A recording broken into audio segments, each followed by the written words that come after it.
Le nucléaire est-il vraiment un atout décisif pour le climat ? Comment gérer des déchets sur des millénaires ? C'est quoi au fond la radioactivité et qu'est-ce qui est vraiment dangereux ? Le Mac Futura est de retour pour répondre à toutes vos questions sur les défis d'aujourd'hui et de demain. Découvrez notre dossier inédit « Le nucléaire peut-il vraiment être écolo ?» dans notre nouveau numéro. Rendez-vous sur ulule.fr pour commander votre exemplaire.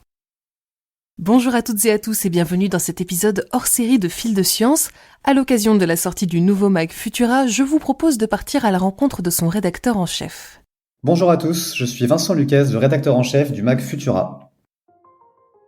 Vous le savez peut-être déjà, le nouveau numéro du Mag s'illustrera par un gros dossier sur le sujet du nucléaire. Un sujet polémique, certes, mais aussi l'objet de beaucoup d'incompréhensions. Le nucléaire, c'est vraiment un enjeu central. Aujourd'hui, on sait que l'urgence climatique est très prégnante, qu'on est très loin de répondre, ne serait-ce qu'à nos propres promesses de trajectoire de baisse des émissions de carbone. Donc, il faut accélérer la transition. Pour ça, Emmanuel Macron a parlé de construire 6 nouveaux EPR, réacteurs nucléaires nouvelle génération, dans les prochaines années, d'ici 2030-2040. Et encore une nouvelle salve ensuite. C'est un débat qui pourtant n'est pas encore tranché, puisqu'il y a eu la Commission nationale du débat public qui a lancé un vaste débat citoyen sur le sujet, qui va se terminer d'ici fin février 2023. Le nucléaire, c'est historiquement un sujet très polémique et très clivant en France depuis très longtemps. Il y a un sentiment chez les opposants nucléaires que finalement ce choix a toujours été imposé par les gouvernements. Donc ça ne doit évidemment pas rester un débat technocratique, c'est un enjeu citoyen. C'est pour ça que nous on est là pour décrypter, battre en brèche des idées reçues. Le nucléaire est, contrairement à ce que beaucoup de gens croient encore d'ailleurs, le nucléaire n'émet pas de gaz à effet de serre, donc c'est une solution décarbonée pour la transition énergétique. Et en même temps, il est porteur de plein de problématiques sur lesquelles les réponses sont complexes. Qu'est-ce qu'on fait de déchets durant pour les plus dangereux et les plus durables, plus de 100 000 ans ? Comment on gère le risque lié à la radioactivité de ces éléments ou au risque d'accident ? Donc tout ça est évidemment relatif aux risques qui viennent contrebalancer sur le climat avec l'urgence climatique. Donc voilà, il y a beaucoup de questions à interroger pour essayer de créer un débat serein, en tout cas essayer de conforter les citoyens dans l'idée qu'ils sont légitimes, que vous êtes tous en tant que lecteurs, en tant que citoyens légitimes pour donner votre avis sur un sujet qui engage la société. Et donc c'est ce qu'on veut faire et ça traduit l'ambition générale de ce magazine qui est de permettre aux citoyens de se réapproprier des enjeux de science et des enjeux qui concernent tout le monde. Il y a beaucoup de sujets qu'on va creuser et que vous allez découvrir sous forme de reportages, d'interviews et de chroniques. Alors, comment va se présenter ce nouveau Mac Futura ? Pour cette nouvelle formule trimestrielle, on a décidé de découper le magazine de façon un peu plus variée que pour le premier numéro. On avait fait vraiment un gros MOOC très ambitieux annuel avec 240 pages découpées en 4 gros dossiers l'an dernier. Et là, on va garder ce concept d'avoir des gros dossiers, vraiment la promesse centrale de pouvoir revenir avec les lecteurs en détail sur des thématiques clés et qui sont des gros enjeux de science pour l'avenir et prendre le temps donc de revenir aux bases avec vous pour vraiment que tous les lecteurs passionnés comme néophytes puissent s'emparer de ces sujets.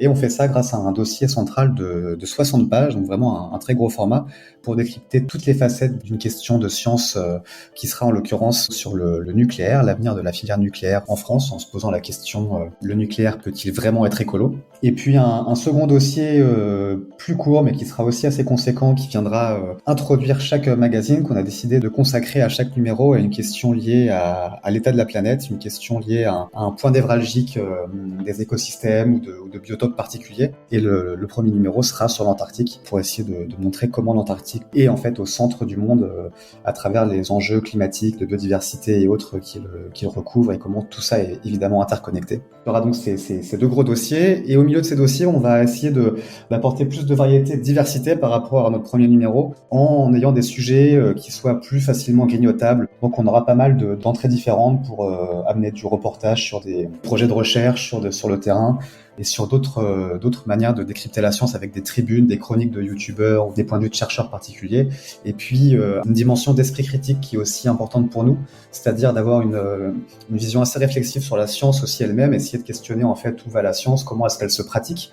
Ça c'est notre rôle d'apporter cette pédagogie sur la méthode scientifique, mais aussi questionner les doutes légitimes que peuvent susciter parfois les confusions qu'il y a dans le financement de la science, dans les lacunes sur, par exemple, la place des femmes dans la science, ce genre de choses. Et donc, on va aussi apporter des éléments là-dessus pour essayer de porter une vision un peu utopique des sciences dans l'avenir et des technologies qui sont évidemment une facette liée à l'avancée des connaissances et des sciences.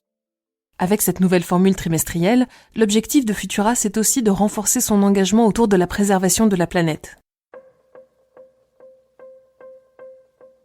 Dans cette nouvelle formule, chez Futura, on veut aussi porter plus fortement l'engagement écologique, puisqu'on a un moment charnière en termes de transition écologique. Et on porte ça à travers le premier dossier qu'on va intituler, un peu en hommage à Bruno Latour qui nous a quittés récemment, Face à Gaïa, avec cette idée qu'on vit vraiment une espèce de nouvelle révolution scientifique, presque un changement de paradigme et de vision du monde. On vit sur une très fine pellicule de zone habitable de notre planète, entre la Terre nourricière et l'atmosphère, qu'il faut qu'on apprenne à ne plus réchauffer. Entre ces deux petites couches, il y a tout un tas d'êtres vivants avec qui il faut apprendre à cohabiter. Et ce nouveau paradigme, aujourd'hui, c'est aussi comprendre les interconnexions qu'il y a dans le monde, entre tous ces milieux fragiles. Et donc, on veut consacrer un dossier d'ouverture de chaque numéro de Futura pour porter cet engagement et pour porter le message de la science qui est que le progrès des connaissances nous montre que le vivant et les milieux sont tous interconnectés, à commencer par l'Antarctique, qui est un lieu a priori très lointain et inhospitalier, mais qui est un vrai thermostat fondamental pour réguler le climat, et donc qui nous concerne au premier chef, de même que tous les autres milieux qu'on apprendra à découvrir dans les numéros suivants. Alors si vous aussi vous souhaitez tout apprendre sur le nucléaire pour prendre part au débat, explorer l'incroyable richesse de l'Antarctique ou tout simplement vous questionner sur la science et comment elle fonctionne, rejoignez-nous sur ulule.com pour précommander votre numéro. Vous aurez même la possibilité de vous abonner pour 1 ou 2 ans pour les fans les plus enthousiastes. Rendez-vous sur ulule.com/futura-saison-2. À bientôt et bonne journée à toutes et tous.